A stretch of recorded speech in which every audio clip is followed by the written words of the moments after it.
Welcome back to the draw. And Brian, it's a great week to be a golf fan. The Ryder Cup is just days away. We're recording this on Wednesday, so tees will be in the ground Friday morning. I know both teams are out for a practice round in a couple hours here, but it's starting to feel a little real this week. I mean, not much going on in the world of golf. This past week, the LPGA Tour got rained out after a round and a half, and some of the pictures from that golf course was wild. I mean, It was there's no ridiculous. way. There were 3 inches of Like, rain that came down in a limited amount of time.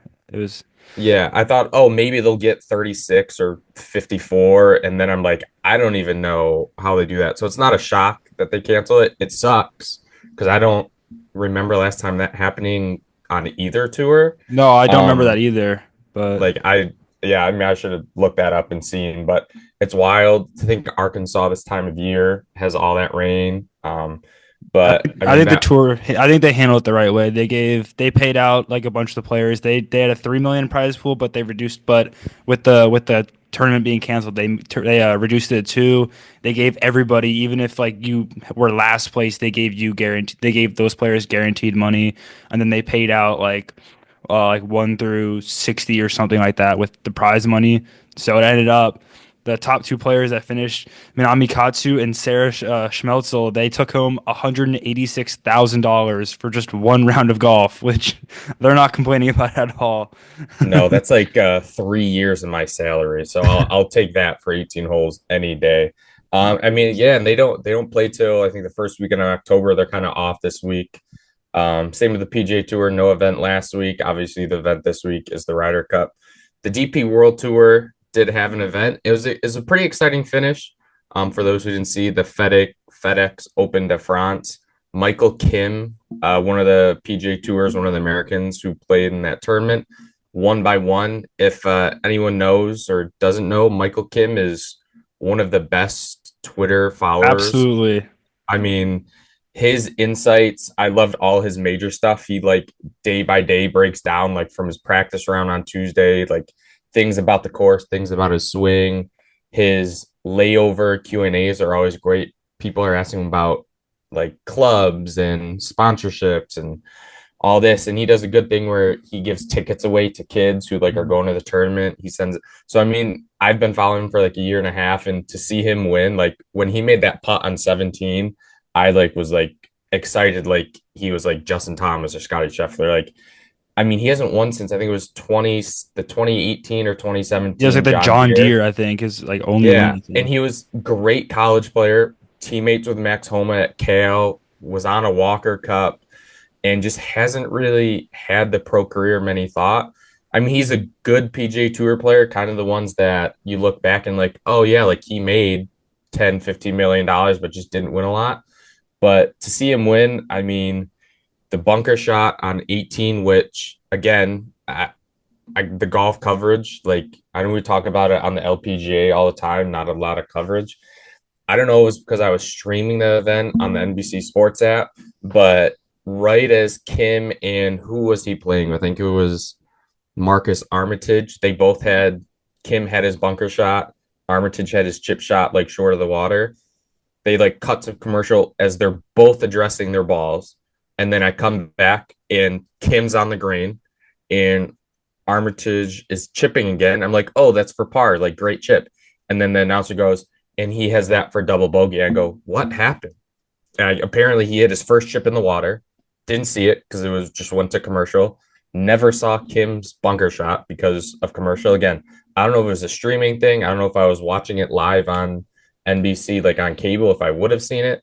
But I mean, I Regardless, that just, can't happen. yeah, I don't understand. Like, it's not hard. Like, you're at the last hole of the tournament with the leader in a hard bunker shot where the announcer goes, if he hits this a little thin, this is in the water and he loses. Like, you got to keep it on. Like, I know there's all the pain and that's how NBC and all those people make money, but like, the consumers don't want to see the same commercial over and over again. I want to see the bunker shot. I want to see the chip shot into the water. His bunker shot, not great from what I think it like rolled to like 16 feet, but the putt, I mean, I did not think it was going to fall and it just kind of fell on the Electric. right side. And he, again, not a player that shows a lot of motion. but he let out a pretty fiery fist bump. And I mean, I thought it was Kepka's tournament. The last nine, he was up, and then I think he shot +2 on the back nine. Just was not the same Kepka. The one announcer goes, "You got to think if is he tired? He's not used to playing 4 rounds. Is it because he plays 3 rounds?" That I'm comment like, will never get old. They "Yeah, always use no," and that. like, sure, is it? I don't know. I mean, him and Minwoo Lee, who were the co-leaders going into the final round, just had poor back nines.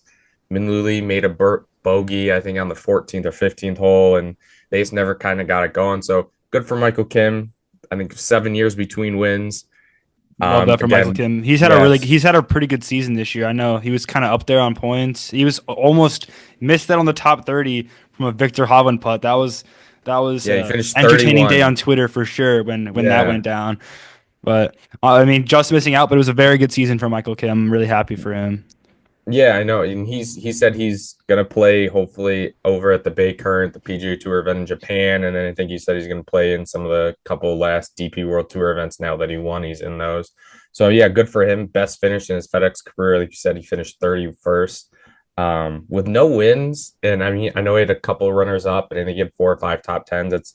That's pretty good, especially in this era with all the signature events, getting into those. I mean, now he's in the top 50 in the world, so he's pretty much clinch his spot into the Masters next year and all the other majors.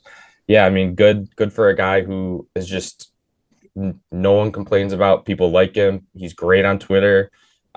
His one Twitter photo after his win was pretty funny. He had like 3 bottles of champagne, and he's like, "I don't know what I'm going to do with this." And then a couple hours later, he goes, "Man, this hangover on this Delta flight tomorrow is going to suck." And it's just like that's so relatable that I like saw his picture at dinner with the big bottle of champagne yeah, like yeah, right yeah, next to yeah, him. I saw yeah, that. Yeah.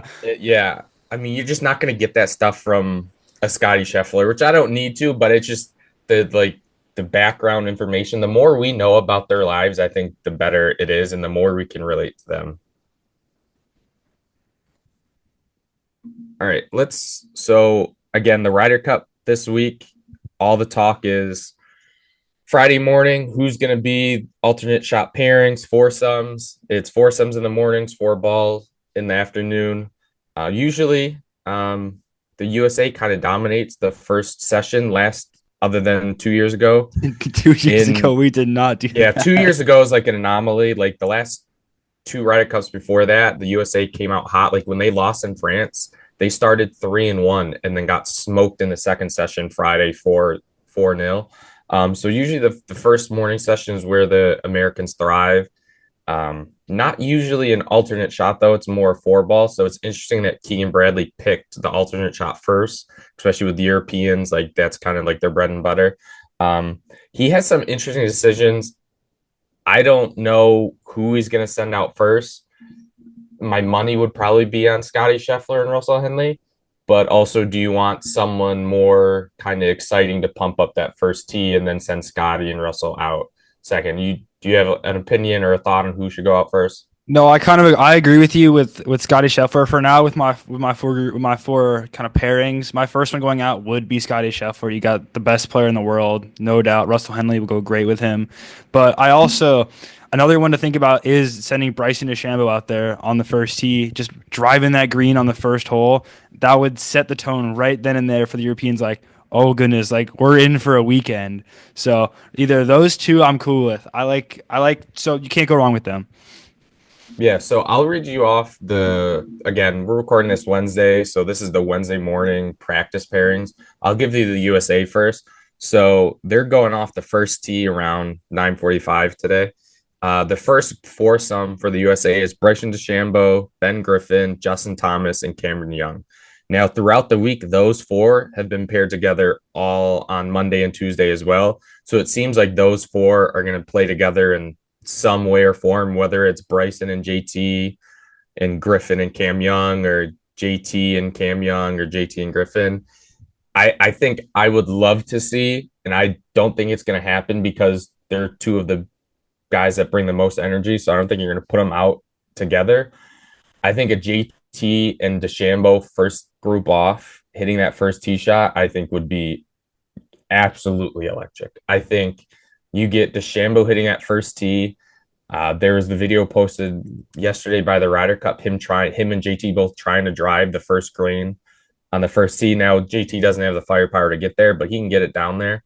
But if you give DeChambeau all the time, all that energy behind him, like he has a shot to get it there, and giving JT a short wedge shot in from either the fairway or the rough, I think would be great. I think JT is one of the only personalities on this team that can kind of handle the Shambo and kind of like reel him in because he's Justin Thomas. Like, if Cameron Young's trying to reel the Shambo in, is he going to be able to? Like, I don't know.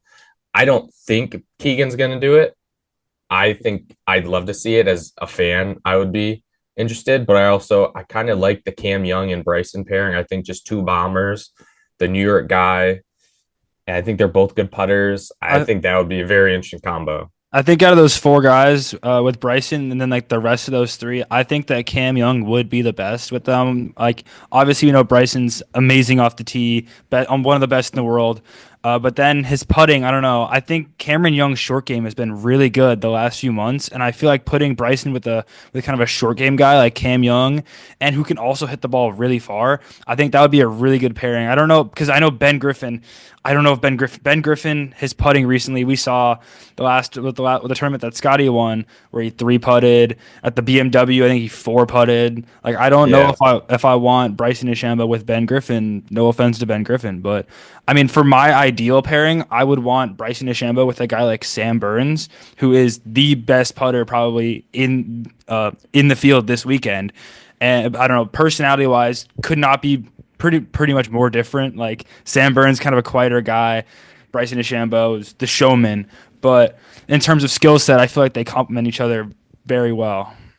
Yeah, I think Burns is a good one. I think he could probably be one of the guys to reel Bryson in because he's not on JT's level, but he's been on multiple Ryder Cups. He's a multiple time winner. I think he's earned respect of some other players on this team.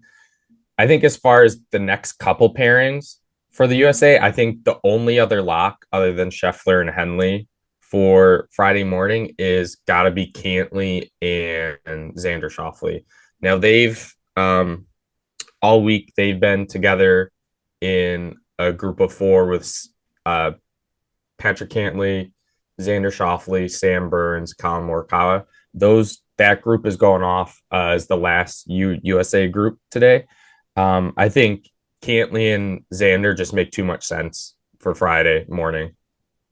No, I totally agree with you. They've been together I think the last Ryder Cup. They're really good friends off the course. I just think it makes the most sense.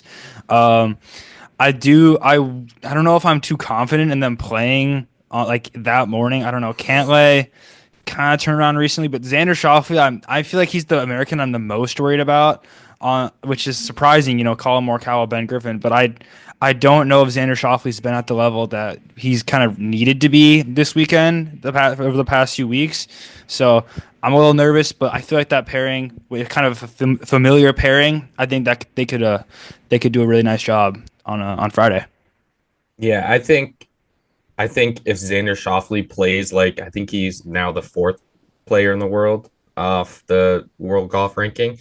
If he can play to Xander Schauffele of 2024, Mm. I think the Americans win.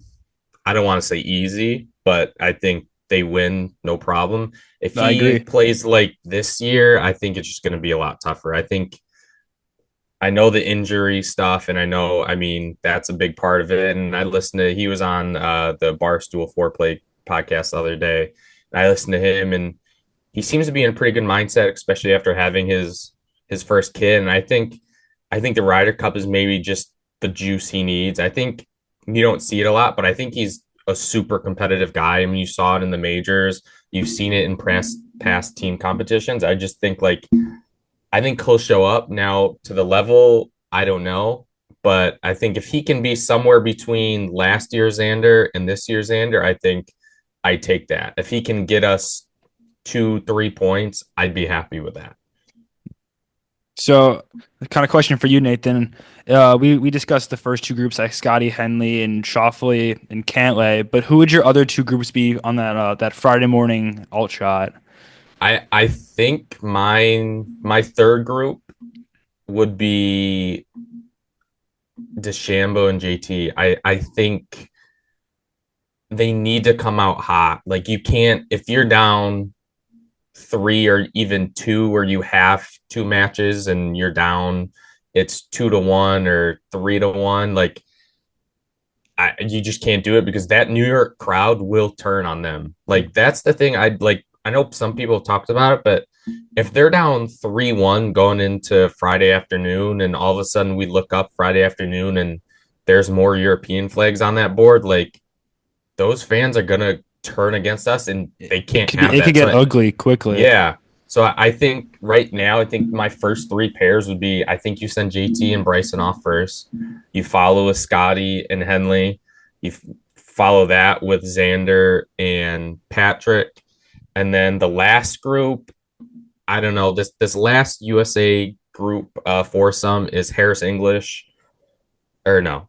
Yeah, this last foursome group is Harris English, Russell Henley, Scotty Scheffler, JJ Spawn. I don't think you're going to put JJ Spawn and Harris English out together as alternate shot, especially with Spawns being the first time in the Ryder Cup. I, I don't know if I really like this pairing, but if he went with it, I wouldn't be shocked. Sam Burns and Colin Morikawa have played a lot together this week. Mm-hmm. Morikawa is a bad putter, but he also drives the ball well and straight, and he's a great iron player, probably the second or third best iron player on the USA team. And if you can give Sam Burns looks inside of 15 feet, 10 to 15 feet, I mean, he's the best putter statistically. And like you said, he's the best putter in this field on both teams. I think by a lot. Like, I don't really know who's second. Maybe Fitzpatrick over on the European team, or maybe Xander for us.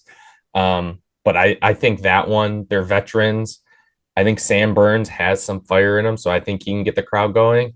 Now, that could also be have a terrible thing, and all of a sudden we could look up and they lose 5-4 to someone on it. So like that would be scary. That would be the least confident in that pairing. But also, I don't know if you're putting Spawn and Griffin out right Friday morning as rookies. I mean, I think Cam Young is the only one that could maybe do it. Just he's a New York guy and he's built for the course so perfect that I wouldn't mind. Would it be Colin and Cam Young, or Colin and someone else, or Sam Burns and Cam? But I think that fourth pairing, I think I'd go with Sam and Colin right now. Yeah, I kind of have a hot take. I do agree with you. Kind of the safer play in my eyes, kind of what you said with the final group being Sam Burns and Colin Morikawa.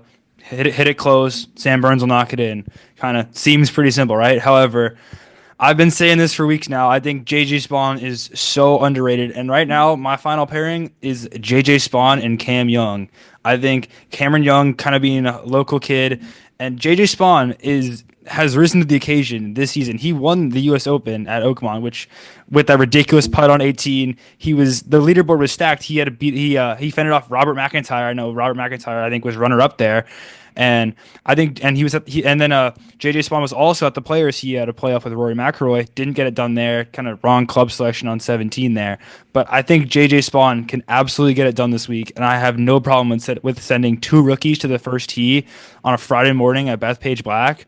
No problem with those two guys. Yeah, I think if you're going to do it, a home Ryder Cup is the one to do it. And with Cam Young being the local kid, I do think JJ Spawn's going to play well this week. I mean, he played so well 2 weeks ago in Napa. He just didn't really putt well. I mean, if he putts well, he's probably in contention with Griffin and Scheffler. But yeah, I don't.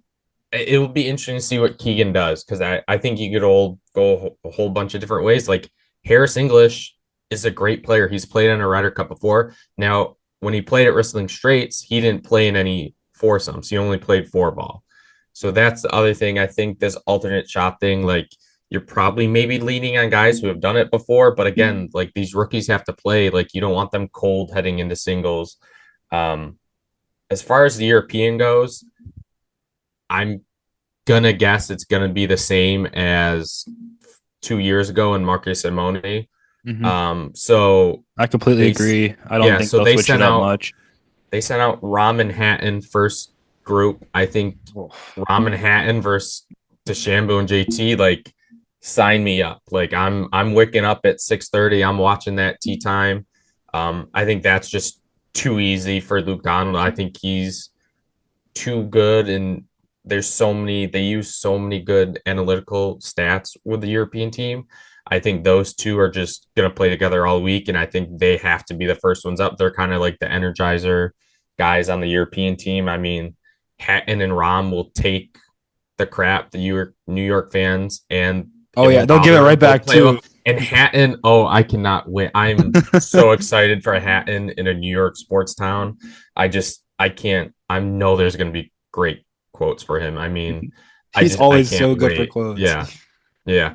The second pairing he sent out 2 years ago is Ludwig and Hovland. I think they probably go out second again, or if not second, I think they're a pair. Again, they're the ones that beat Scotty and Brooks, I think 9-7 or Oh nine to yeah, it eight, was it was a right? butt And kicking. the Hovland chip in from the first hole from Friday morning 2 years ago is going crazy on Twitter again or on X again. Like again, I think they're just formidable. I think they're both so good.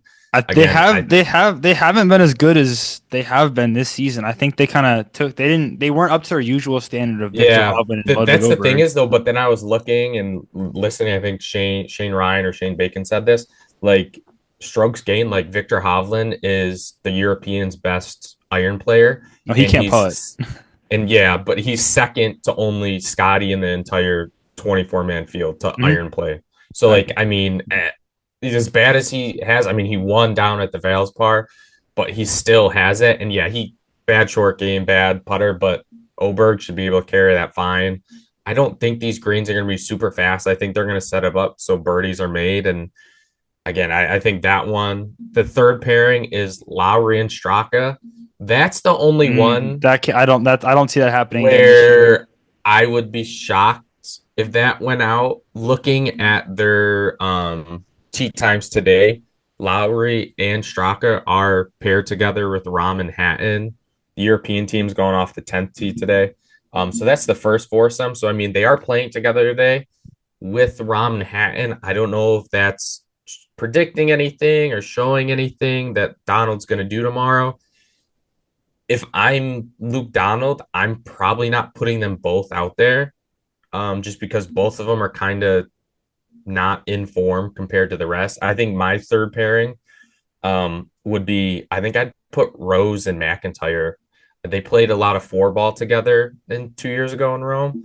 And before that, Justin Rose was awesome in alternate shot, didn't play any alternate shot 2 years ago. He's in better form this year than he was 2 years ago. So I think McIntyre and Rose as that third pairing instead of Straka and Lowry wouldn't shock me this time. Yeah, I think Justin Rose has to be out there on Friday morning. You got veteran guy, always brings it, always just class from Justin Rose, and you know what you're gonna get from him. But I don't know with the European team. I don't know what you're gonna get with Sepp Straka, who I know is dealing with some personal stuff. Didn't play. Like I don't know if he's played in since like the BMW. He wasn't even in the BMW, so he Yeah, hasn't played no. in over a month. I don't know. I don't believe in like a competition. And then Shane Yeah. Lowry just all season. Yeah. I know. Well, he gave us some nice some nice quotes at almost all the majors. Really, I know at Oakmont. Yeah. I Yeah. hate Yeah. this place like multiple times. Yeah. But That'll be the interesting one. I mean, the fourth pairing, which will go out, obviously, they'll probably go. I wonder, this would be the wonder if they go out in the anchor match, but McElroy and Fleetwood, mm, that's I, just going to happen in yeah, alternate no shot on brainer. Friday and Saturday. They That's a did it they in two they years have that in the ago, and bag. What is yeah, and this? we're good. Yeah, it's just a ridiculous pairing. Like you're gonna put the world number two and the world number I think three or Hmm. five together, like, and their games are just lined up so perfectly together. I mean, you give Fleetwood Rory's drives. The issue would be like McElroy's putting, maybe a little would be maybe the only thing Hmm. holding him back. But he's putted well this year. He hasn't been bad. But I mean, he I has think they're won gonna, some really big tournaments this year. yeah. You can't argue with I that. think he's gonna Players, thrive. Masters.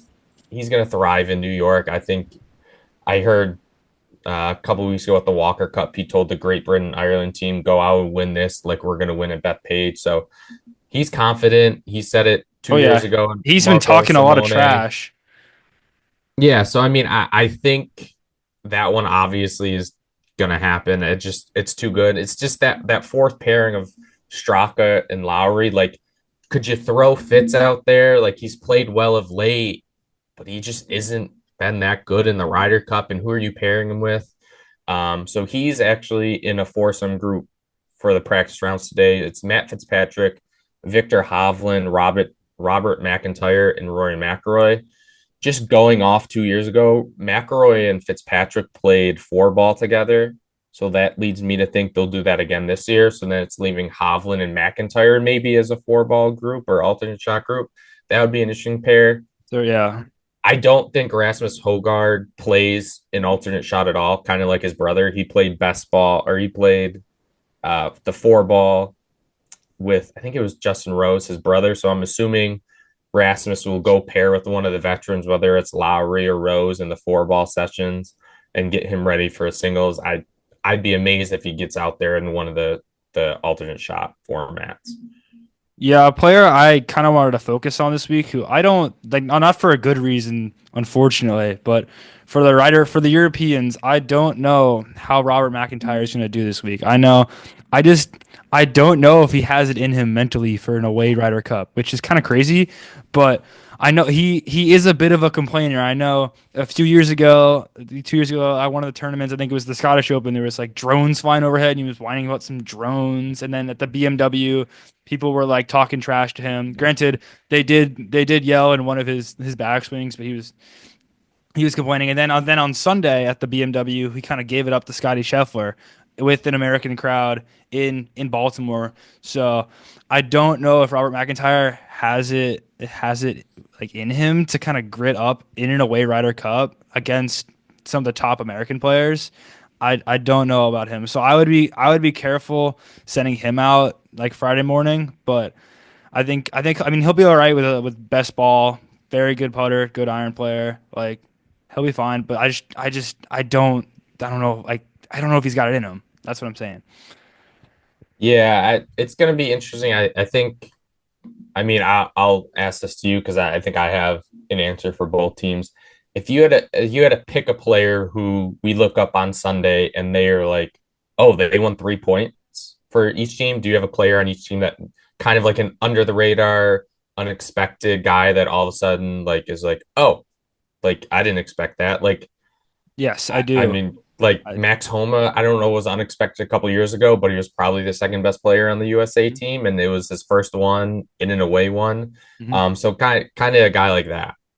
Okay, so for the European team, I don't. This is not a bold take, I will say, first of all, but I think John Rahm will get 3 points. I know we haven't heard his name too much because obviously he plays on the Live Tour, but John Rahm is still one of the best players in the world. Do not forget about John Rahm.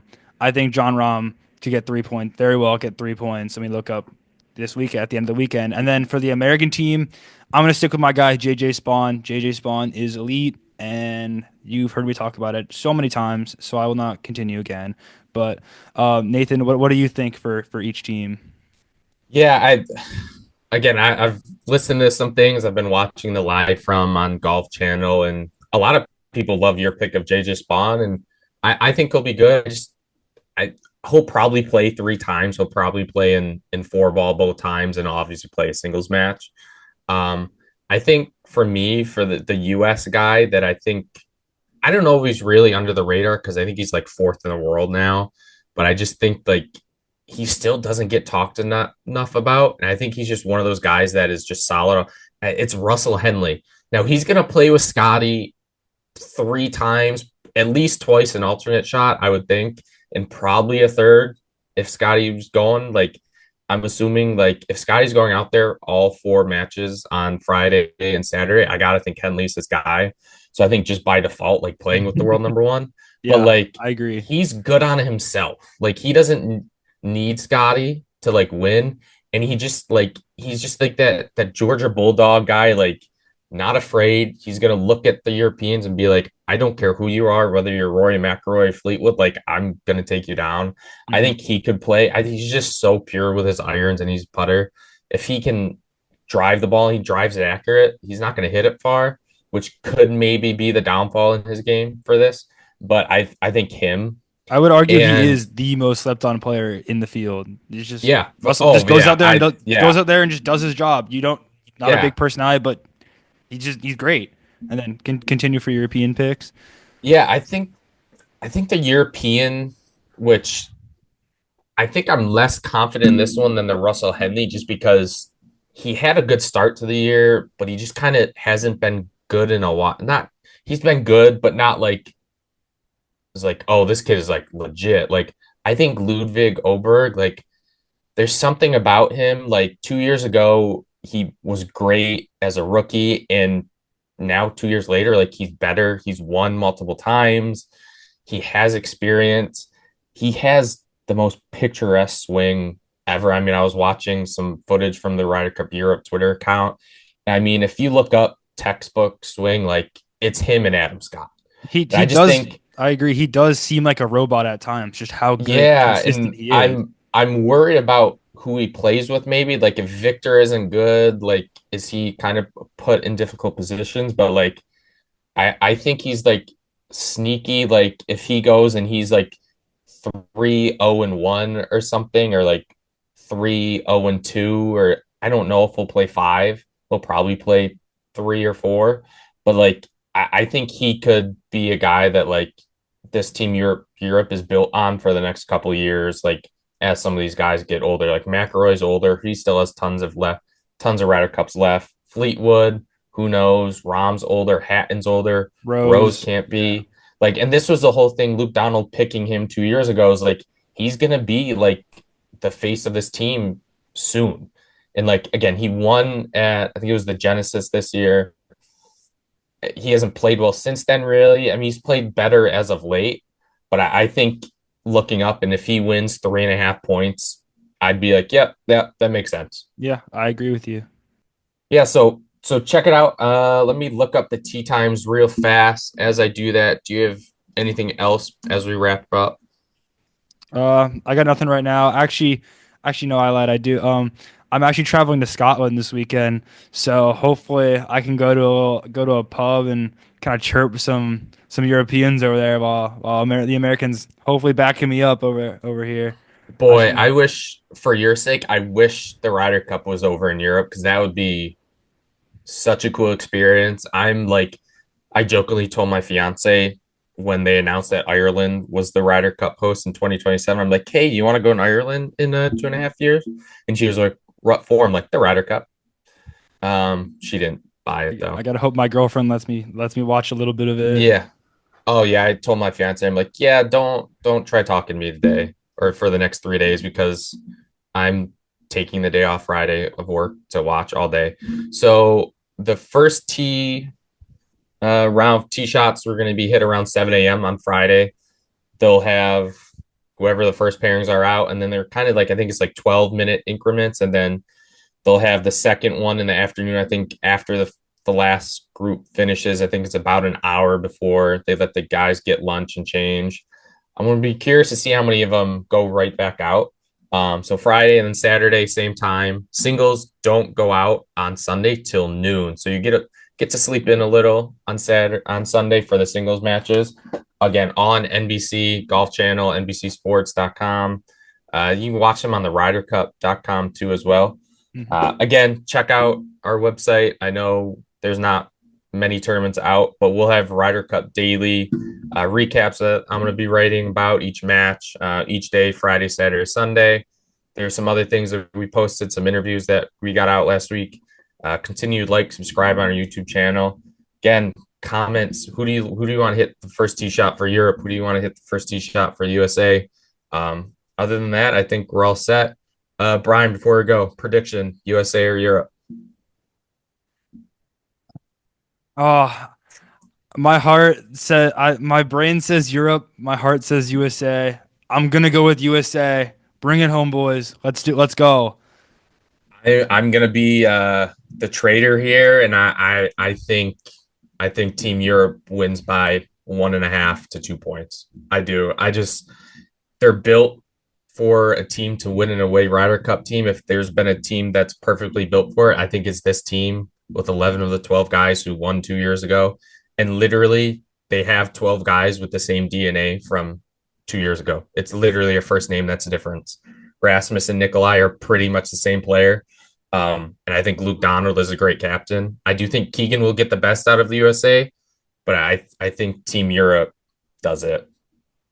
All right. Make sure to watch. Enjoy the Ryder Cup. We'll talk to you next week. We'll recap all the Ryder Cup and all the drama that comes with it. Hopefully, nothing too big, but maybe a little confrontations like 2 years ago in Marcus Simone. Again, like and subscribe to our YouTube channel. Check out our articles on our website. Have a good weekend.